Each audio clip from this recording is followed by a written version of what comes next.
Listen, how are you? Man, I am so excited to be here today. You can be seated. What an amazing time you had at Easter.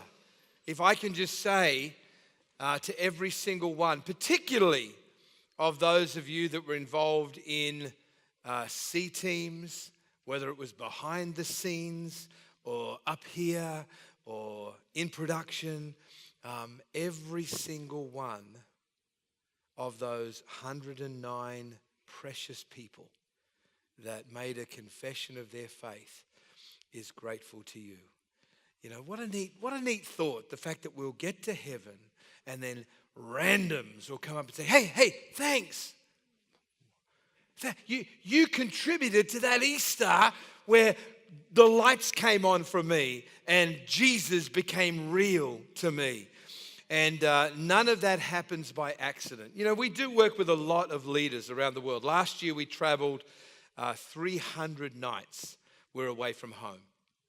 This year we've radically slashed it to 240 nights. And I guess in those last 4 years where we've been dedicated to this, we've probably had about, 3,500, 4,000 hours of one-to-one consulting appointments with some of the great leaders around the world. And I say that only to say this, that what you have, and I know you know this, but as an outside, inside voice, kind of Uncle Michael type thing, I want to just commend just the amazing leaders that you have here in Chris and Tatum. They are the real deal. You know, sometimes someone will have an extraordinary leadership gift, but they're kind of like, they don't like people all that much. True, that happens. Like, I love the leadership, the preaching and stuff. Or you can have someone who really loves people, but not much of a leader. When you get that package together, it is a very precious package. And I want to honor you for all that God's doing in your life and through you. And honestly, and I know you all know this, that this is absolutely just the seed of what God is wanting to bring in a harvest. And it is an honor for us to be here and to be with you again today. My beautiful wife, Valerie, very much my better half, is with me. And she wasn't with me last time in May last year when I was here. And we do most of this together. And I want you to welcome Valerie, the lovely Valerie. You know, one of the big challenges is with traveling is like our kids are kidults now. They're growing up, 32, 30, and 28-ish. Keeps changing, so did I get that about right? Is our grandkids. We've got a couple of grandkids, and this, I think the first one is Aubrey Harper, and I think we might have a photo there.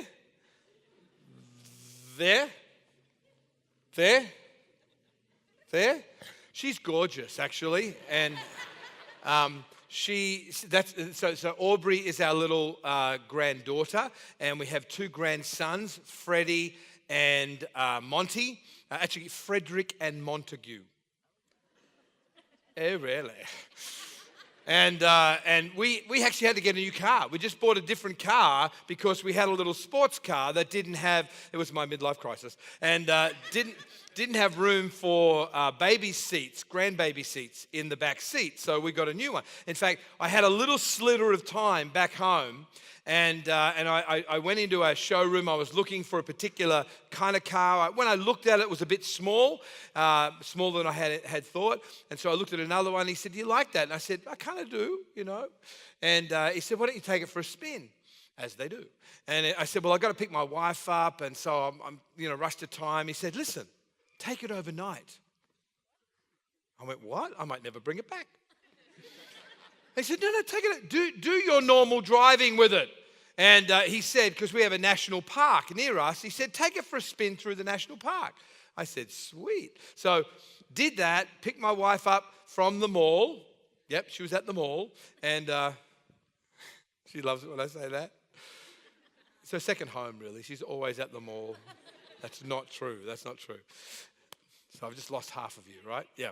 So So anyway, took the drive, and so she's driving, and so it's getting dark, and I said, hey, can I have a drive of the car that I'll be in the drive? So she pulls over, and I get in.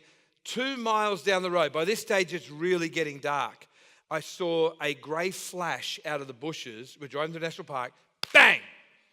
A huge kangaroo cleaned up the front of the test-driven car. Ouch. And so, I mean, it was still drivable. So the kangaroo, I saw him get wings, and he's in kangaroo heaven. And, oh my gosh, all the ladies, what about the car? What about the kangaroo? The guys. What about the car? Kangaroo? Car?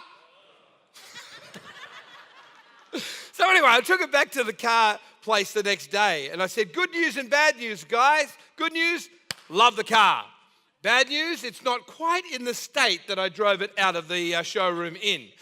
And so we talked together, and I was about to sign.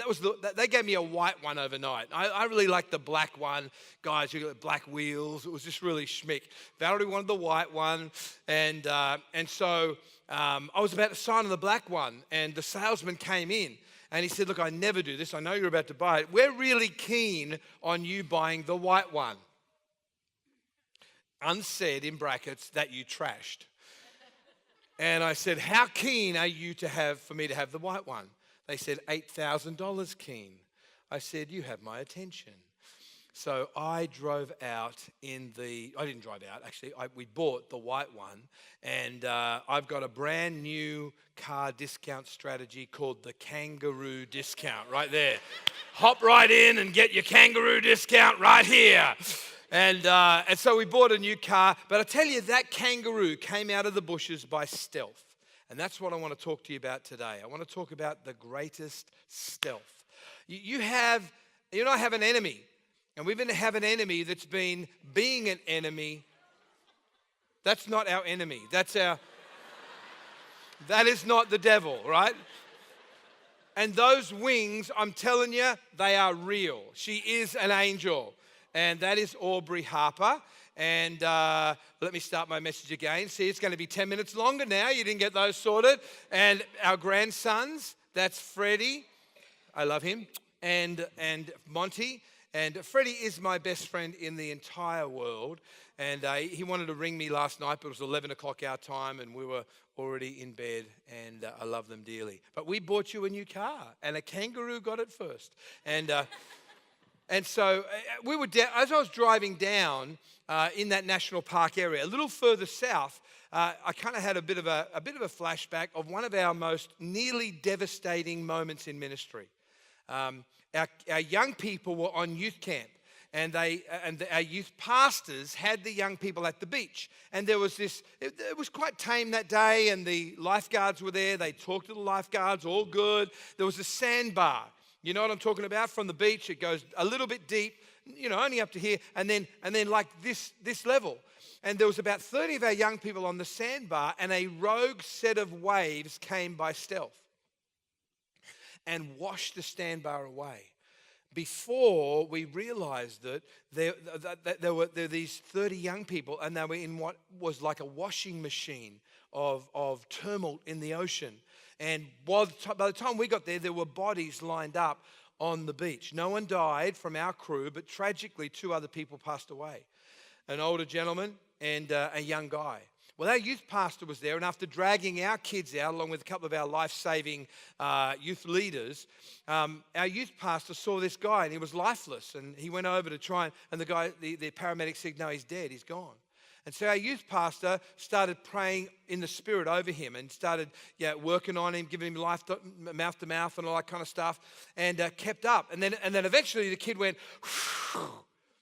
And he said, he's breathing. And the paramedic said, no, mate, that's just what he does. They do that as the last exposure. But our youth pastor just felt this thing in the Spirit. And finally, the kid came to life. Literally brought him back to life in Jesus' name. And so the rogue wave might have come by stealth, but the Spirit of God came mightily in to bring life in that situation. we do a lot of stuff, have done over the years a lot of stuff in the developing world. I've been to Indonesia, I don't know, 45 or 50 times, and I'm still on a board up there that was actually given the award by the president of the Charity of the Year last year. There were 32 Islamic charities. They're the only Christian charity, and they were awarded Charity of the Year. But we were up at this point in Aceh. Aceh was, did you feel that earth tremor, like an earthquake a couple of days ago, about a week ago? Did you get that up here? It was certainly the case down in LA. It was only a 5.6 or something like that. But there was this huge tsunami about a decade ago that cleaned up parts of Thailand and Aceh, which is the very northwest of Indonesia. Very strongly Islamic area. And so we went up there about 3 weeks or a month after the tsunami had come through. They were literally still pulling bodies out of buildings. There was only one hotel that you could actually stay in. And so we stayed in there on the first floor. We were sitting there one afternoon. There was another aftershock. So we quickly bolted out of the building, got outside safely and sort of, we're laughing. And we're not going straight back in the building now. So we went and had something to eat at the only alfresco restaurant around. Alfresco meaning laminated tables, and it was outside. And there was one thing on the menu, we ordered that. Before we realized it, there was this pandemonium broke out. People were yelling in Bahasa, Indonesia, which is Indonesian language. We realized that they were yelling, tsunami, tsunami, there's another one coming. And so we got in the vehicle, started to try and jostle. There were thousands of people. It was like a stampede. Eventually, they realized it was a false alarm. What actually happened was someone saw the tide receding a little more than normal and went, tsunami! And then it just took over like it can do. And before they realized it, there was this panic actually happening. Again, as we drove up that to higher ground, I was looking through the back window of the four-wheel drive, and I fully expected a tsunami to engulf us by stealth from behind. And that's what the enemy wants to do. He wants to engulf you in the midst of this amazing thing that God is doing. He wants to engulf you while you're bumping along the bottom. You know, I've taken to really being very strong with leaders that we get the privilege to work alongside about their thinking, about their mindset. But let me treat you as leaders for a moment. You know, we are Johnny-come-latelys compared to the enemy. The enemy's been deceiving people for thousands of years. And we come on the scene and we think because we can recite Romans 12:2 that our mind is transformed. And the reality is that the enemy is after your thinking, and he wants to come and consume you by stealth through a particular way of thinking. He doesn't first try and just tempt you with sin. That's not the big deal for God. Jesus has dealt with your sin. There's something much more sinister and much more powerful, a weapon that he has to accomplish through and over your life. Come with me to Galatians chapter 3. Galatians chapter 3. Let me read you a couple of verses here. In verse 1 it says, and I love this. Paul, I think, must be a little bit Australian, Pastor Chris. It says, "O foolish Galatians," in the Aussie vernacular, idiots! That's what he's saying. You idiots! He says, "Who has bewitched you that you should not obey the truth? Before whose eyes," listen, "Jesus Christ was clearly portrayed among you as crucified." In other words, you saw it. You've heard the stories in absolute, plainly in front of you. Jesus died for your sin. We just celebrated Easter. But as Pastor said before, Easter is not a Sunday. Easter is a celebration on an absolute daily basis because the grave could not hold him. In 3 days, he rose from the dead and he's alive forevermore right now. But then it goes on and says, "This only I want to learn from you." Bit of sarcasm here. Again, sarky Aussie thing, I reckon. Sure, maybe Paul was really born in Sydney, honey, or Melbourne or something, I don't know. He says, having begun in the Spirit, this is a little sarcastic twist. Having begun in the Spirit, are you now being made perfect in the flesh? It's like, He knows the answer. Hey guys, you're pretty clever. Having begun in the Spirit, are you now being made perfect in the flesh?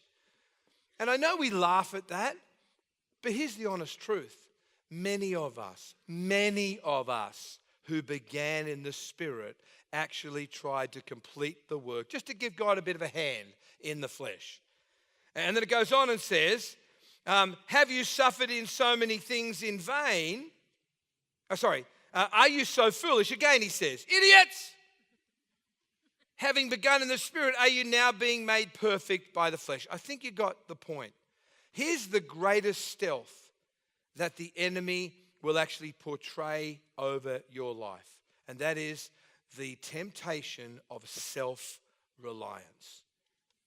That we start in the flesh, and then we start doing it. You know, I come from a Roman Catholic background. Mum and Dad are still involved in the Catholic Church. I know there are many wonderful born-again people within the Catholic Church. But like any religious system, it actually will want to add to what Jesus did. And again, this is not a beef of mine. I'm not having a Catholic bash right here, just in case you're wondering. But any religious system will add to what Jesus did and add a whole lot of trippy stuff on top of that. The Jewish faith, when Christ first came, that was the big deal. It was the big argument. You know, are these people justified by faith alone in the grace of God, or do they have to do a whole lot of other stuff? And they actually had a whole convention about that. And some things never die. This one dies hard. We are quick to pick up the baton of self-reliance. We are quick to pick up the baton of self-righteousness. We're quick to complete what Jesus started in the Spirit in the flesh. And I promise you, if you will take up the baton of self-reliance and self-righteousness, you actually take on board self-responsibility and self-reward. And Jesus is saying to you today, and we'll get to the end. I believe there's a little prophetic kind of thing for you as you journey forward out from an amazing Easter. Hey, come with me to Jeremiah chapter 13. And I think we got it up on the telly here. Jeremiah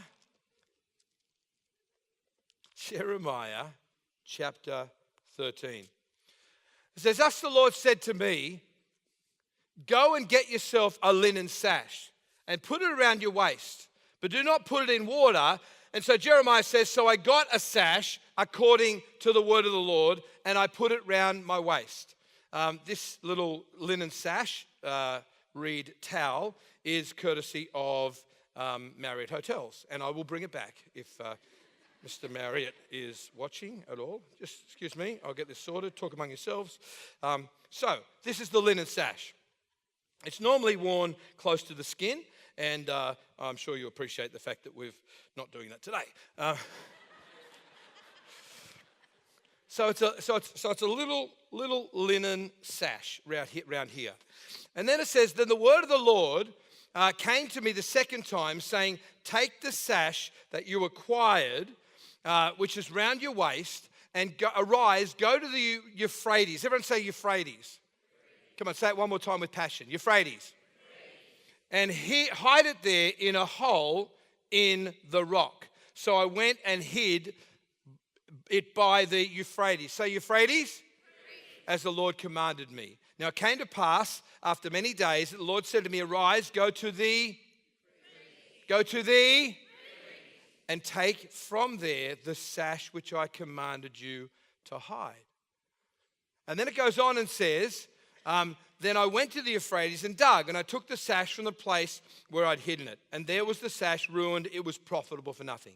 Now this linen sash, reed towel, actually has a very specific meaning. In Isaiah chapter 11, verse 5, it says, the sash is your righteousness.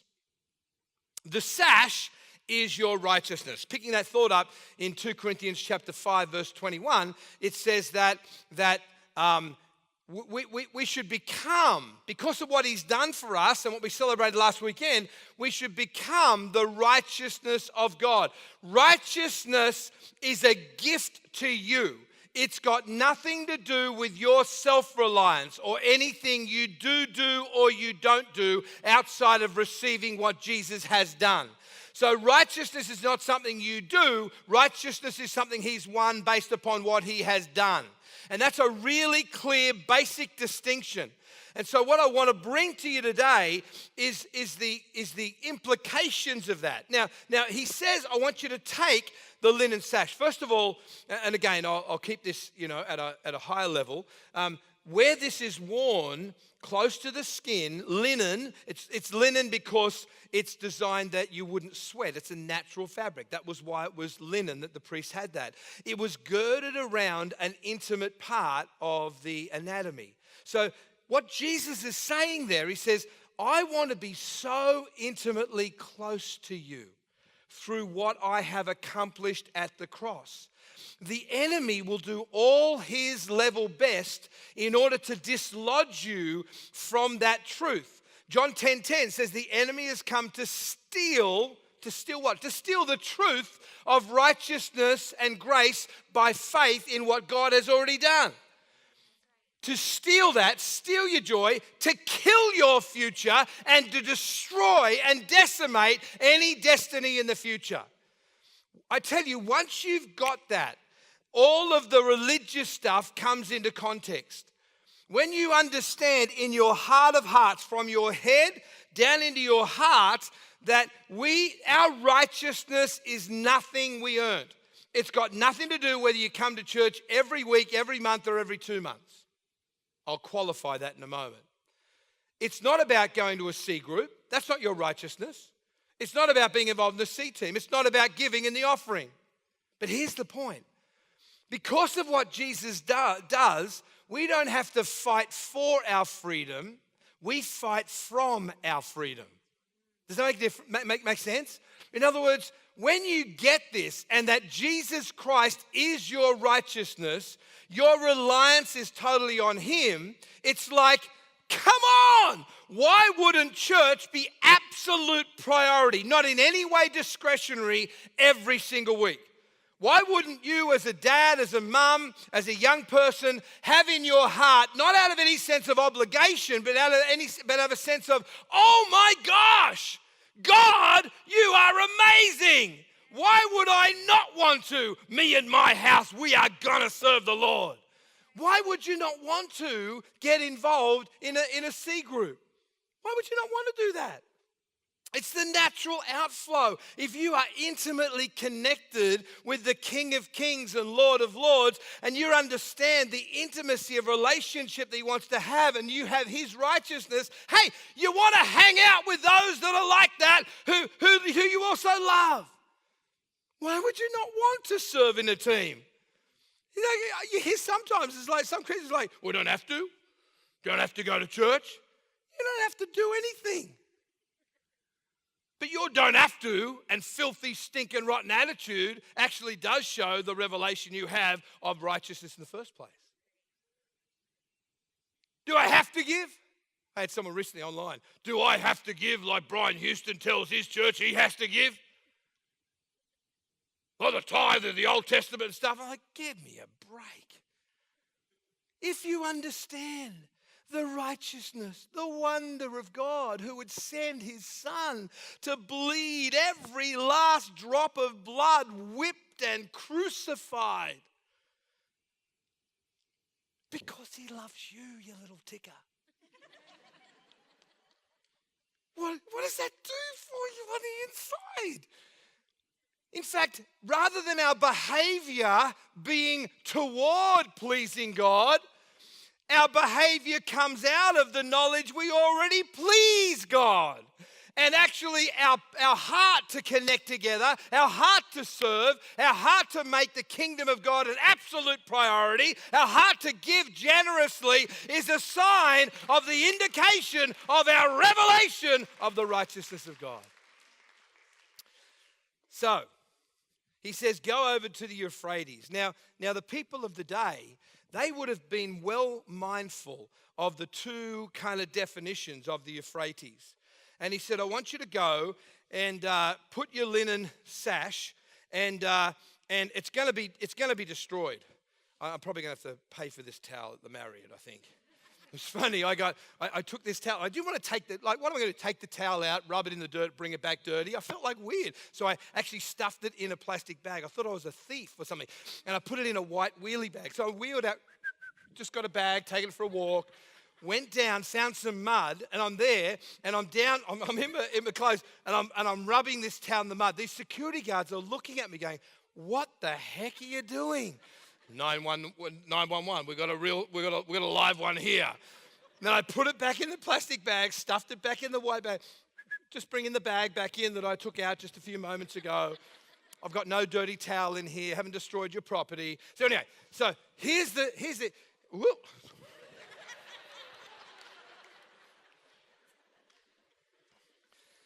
So when you see that as opposed to that, when you see the white towel as opposed to the soiled towel, maybe you're not like me, but I think, oh my gosh, good Michael, bad Michael.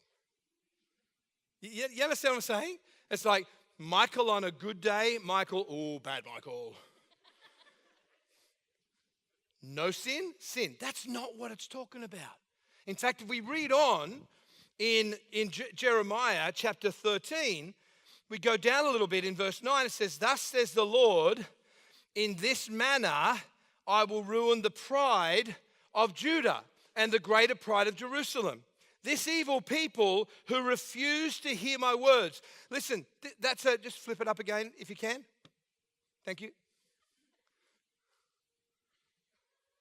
This evil people who refuse to hear my words. So what the word is saying is this has got not so much to do with your falling into temptation, but actually there's a pride and a refusing to hear my words. Flip it over. Who follow the dictates of their hearts and walk after other gods to serve them. See, this has got much more to do not with the sin, but the self-reliance thing. The self-righteousness thing that we just talked about then. And so God's heart, and interesting, he says, go to the Euphrates. Now, the people of the day, as I started saying, would have known there were basically two interpretations of the Euphrates. First of all, the Euphrates River actual was about 3 months' journey from where this happened. So that could have been an indication.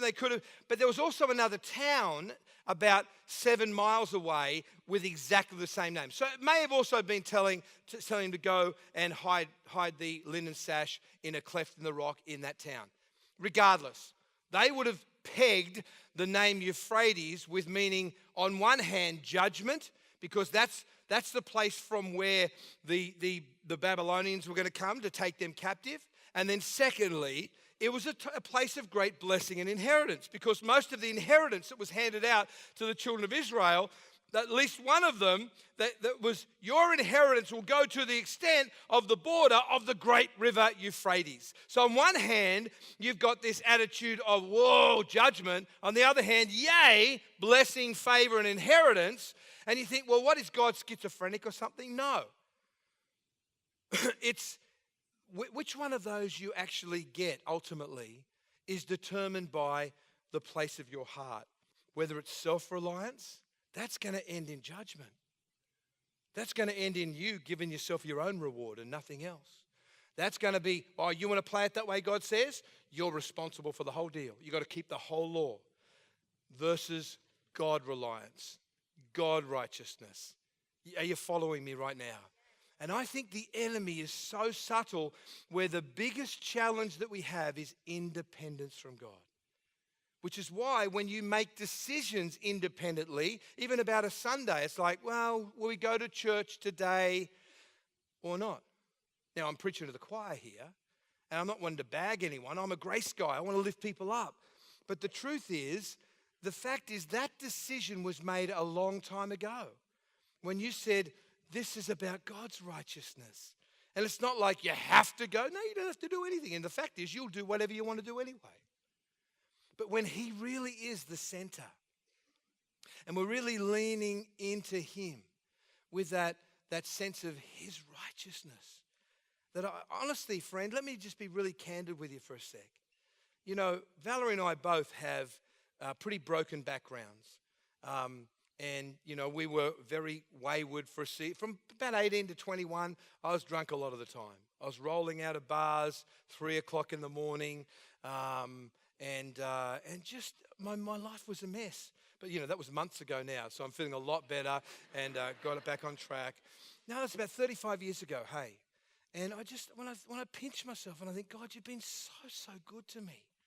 It's not my righteousness. I can't do this. I ended up, after being sexually abused by a male at about 14 years of age, I ended up having a teenage pregnancy, trying to prove my manhood. Hurt a lot of people in the process. That relationship fell apart. I never saw the baby. I remember fronting up to the hospital unannounced. That was a bad move. Trying to see the baby. And I got rejected at the nurse's station. And rightly so. I was a mongrel.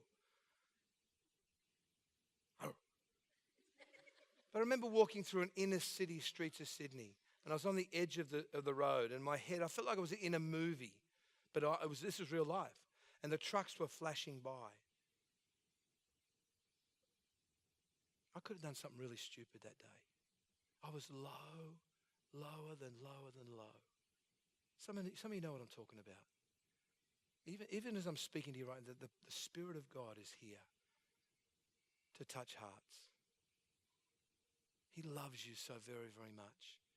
This is not about you being a goody two-shoes or you having it all together. Your righteousness is a gift from God. You don't fight for your freedom. You fight from your freedom that He's already won for you. If you can get that into your head and your heart, it explodes possibilities. It's like you don't have to carry on with the junk that I did for 15 years as a pastor. Where though I could shake hands and big smile and crack a joke and use my personality, the voices in my head were continually trying to cause me to feel less than. And it took me years to get a revelation. What the heck am I doing? Why am I talking to the devil? When my righteousness is a gift from the King of Kings and Lord of Lords.